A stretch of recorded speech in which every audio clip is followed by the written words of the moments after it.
राधे। बहुत से भक्तों की एक उलाहना होती है कि नाम जप में हमारा मन नहीं लगता, क्या करें। और मैं बार बार आग्रह कर चुका हूं इससे पहले, हमारे शास्त्रों में, हमारे वेद पुराणों में मन की कोई बहुत बड़ी भूमिका नहीं है। कलयुग केवल नाम आधारा। कली काल में सबसे महत्वपूर्ण भूमिका है केवल नाम की। मन लगे अथवा न लगे उसकी परवाह मत कीजिए। अच्छा एक बात बताइए, इस वर्तमान काल में, भक्ति काल में, गोस्वामी तुलसीदास जी से श्रेष्ठ संत कोई हुआ? जिन्होंने रामचरितमानस को, हनुमान चालीसा, सुंदरकांड को भारतवर्ष के नहीं विश्व के घर घर में पहुंचाया, उनसे अधिक कोई प्रामाणिक हो सकता है? ऐसे महान संत ने विनय पत्रिका में स्पष्ट कहा कि भूमिका मन की नहीं, केवल जीवा की है। अब नाम को अपने जीवा पर स्थापित कर लो, बसा लो। राम जपो जी हजान, प्रीति सौ प्रतीत मान। राम नाम जपे जय है जिय की जरनी, जिय की जरनी। राम नाम जी हजान, राम नाम को अपने जीवा पर बसा ले। प्रीति सौ प्रतीत मान, प्रीति यानी प्रेम चाहिए और प्रतीति होनी चाहिए। प्रतीति हो 100%, प्रतीति माने विश्वास 100% हो। और राम नाम जपे जाइए, राम नाम को तो जपता जा। जिया की जलन, अपने जिया की यानी हृदय के सारे जलन, यानी काम, क्रोध, लोभ, मोह, मद, मत्सर, ये सारे जलन, सारे विकार नष्ट हो जाएंगे। और राम नाम सो रहनी, राम नाम की कहनी। और कुटिल कलिमल शोक संकट हरनी। कुटिल कलिमल, इस कलियुग के जितने भी कुटिलताएं, कलयुग के जितने विकार हैं, शोक हैं, संकट हैं, सब हरण। राम नाम सो रहने। अपने जीवन को ही राम नाम के अनुसार रहनी बना लो। अपनी रहनी, अपनी कहनी राम नाम की कहनी है। राम नाम, ये जो कुछ भी हो, नाम भगवान जाने, नाम पर पूर्ण आश्रित हो जाए। ये गोस्वामी जी कह रहे हैं। स्वयं कपिल देवहूति संवाद में मां देवहूति भगवान कपिल देव को कह रही है कि जीवाग्रे वर्तते नाम तुभ्यम। बेटा जीवा के अग्रभाग में तुम्हारा नाम यदि बस जाए, उसने सारे तीर्थ कर लिए, सारे वेद पुराण पढ़ लिए। अच्छा रामचरितमानस में कितनी जगह, कितनी चौपाइयों में कहा, नाम जी जपी जागहि जोगी है। बड़े बड़े योगी यति, बड़े बड़े संत सुबह उठते हैं तो नाम जी जपी, अपने जीवा पर नाम को बसाते हुए जागते हैं। अरे जाना चही गूढ़ गति जेऊ, जो परमात्मा के गूढ़ रहस्य को जानना चाहते हैं, नाम जीह जपि जानहि तेऊ है। वो नाम को, राम नाम को अपने जीवा पे बसा के परमात्मा के गूढ़ रहस्य को समझ ले। यानी किस कोई पढ़ा लिखा नहीं है, बिल्कुल गंवार हो, अगर उसने भी नाम का आश्रय लिया तो महाराज लिखा जाना चही गूढ़ गति जेऊ, उस गूढ़ गति को भी जान लेगा। और अंत में तो कह दिया जपहि नाम जन आरत भारी। बड़े से बड़ा कष्ट मिटही कुसंकट हो सुखारी। मिटही कुसंकट, एक होता संकट, पर बाबा जी का शब्द देखिए, वो कह रहे संकट नहीं, संकट तो छोटा शब्द है, कुसंकट मिट जाए। अच्छा कुसंकट और संकट में क्या है? जो बड़ी विपत्ति हो, बहुत बड़ी आपदा हो, जैसे आप अपनी पत्नी को हॉस्पिटल लेके जा रहे हैं तो ये संकट आ गया, बीमार पड़ गई। अब अस्पताल लेके गए, अस्पताल में भर्ती कराया, डॉक्टर ने कहा पर्चा दिया, जल्दी जल्दी जाओ दवाइयां लेके आओ।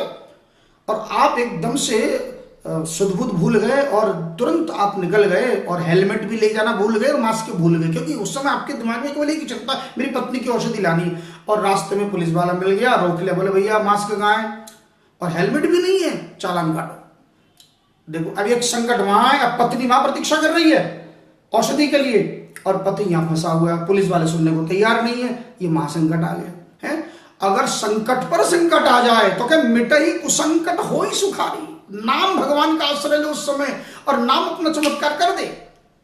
राम नाम भव भेषज हरण घोर त्रयसूल। गोस्वामी जी कह रहे राम नाम भव भेषज, भेषज माने औषधि, दवा। इस भव रोग की, संसार में जितने भी बीमारियां हैं तन मन धन की, उन समस्त रोगों की महा औषधि है राम नाम। राम नाम भव भेषज और हरण घोर त्रयसूल, तीनों प्रकार के शूल को भी, कांटे को भी निकाल दे। दैहिक, दैविक, भौतिक, ये तीन, ये त्रिविध शूल है। और सो कृपालु मोहित तो ही पर सदा रहे अनुकूल। मेरे प्रभु जो उस नाम को जपाए अथवा जो स्वयं जपे, मोहि तो ही दोनों पे अनुकूल भगवान मुझ पे भी और आप सब पर भी कृपा करे। भगवान की ऐसी कृपालुता।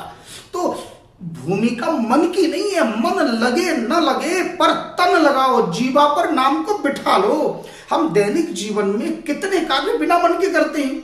अच्छा देखिए, जैसे किसी बालक को कहा उसकी माँ ने, बोले बेटा आज हमारे घर में पूजन है, तुम गंगा स्नान कर आओ। लेकिन उसका मन नहीं है, मम्मी मुझे थोड़ी देर और सोने दो। बोले बेटा गुरुदेव आने वाले हैं, जल्दी जाओ स्नान कर आओ। और वो बिना मन के गया, डुबकी लगा के आ गया। तो क्या उसका स्नान नहीं हुआ? बोलिए। अच्छा एक बात बताइए, कोई छोटा सा बच्चा कहीं आपके घर आया हो और आप अपने बेटे से बोले, अरे बेटा इस छोटे से बच्चे को इसे अपने घर तक छोड़िए। तो बच्चे को घर तक छोड़े, अब जबकि वो अपने, हो सकता है वो सो रहा हो या पढ़ रहा हो, पर उसका मन नहीं है जाने का, घर से निकलने का मन नहीं है। लेकिन माता पिता ने कहा बच्चे को छोड़ आओ, तो बेमन से उस बच्चे को उसके घर तक छोड़ आए। बिल्कुल ठीक। तो क्या बिना मन से गया तो क्या बच्चा घर तक नहीं पहुंच गया? बिना मन की किया तो काम तो हुआ ना। उसी प्रकार गुरुदेव आ गए।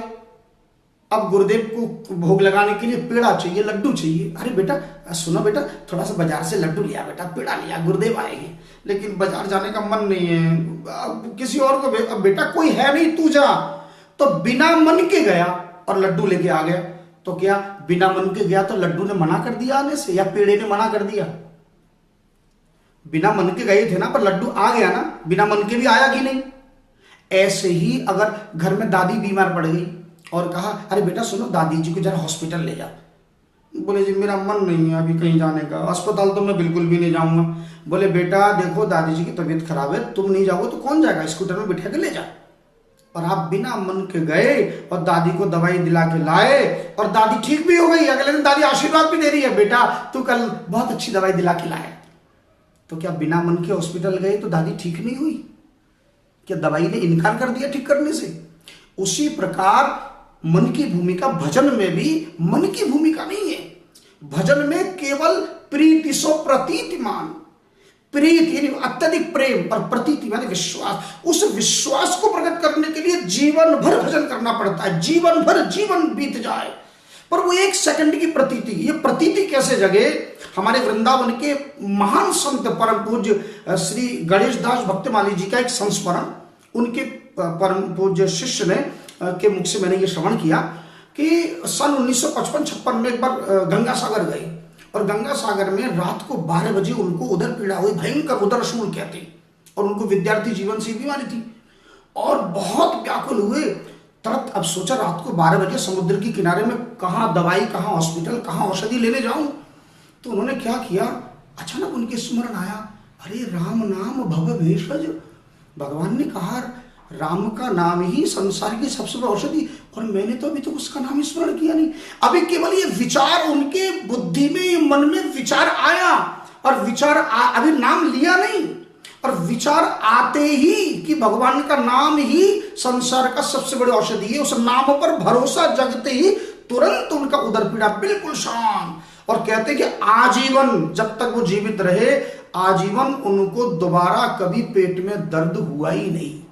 बिल्कुल ऐसी ही घटना मेरे साथ सन 1997, मुझे सन याद है, जमुना नगर से आगे लगभग 10-12 किलोमीटर आगे एक छोटा सा कस्बा है जिसका नाम है जगाधरी में एक कॉलोनी में कहीं सनातन धर्म मंदिर में भागवत हुई। मैं अकेला गया था, उन दिनों नया नया था, मेरे साथ मेरी टीम नहीं चलती थी, केवल ढोलक बजाने वाला चलता था गोपाल, वो कहीं अलग सो रहा होगा। और रात को 12 बजे और 1-1:30 बजे भयंकर बुखार आया और सिर में भयंकर पीड़ा, ऐसा लग रहा था जैसे आज मेरे प्राण छूट जाएंगे, मैं तड़प रहा था। और कोई जल पिला, पूरे मंदिर में मैं अकेला, और जल तक मेरी स्थिति नहीं है कि मैं उतर के कहीं जाऊं।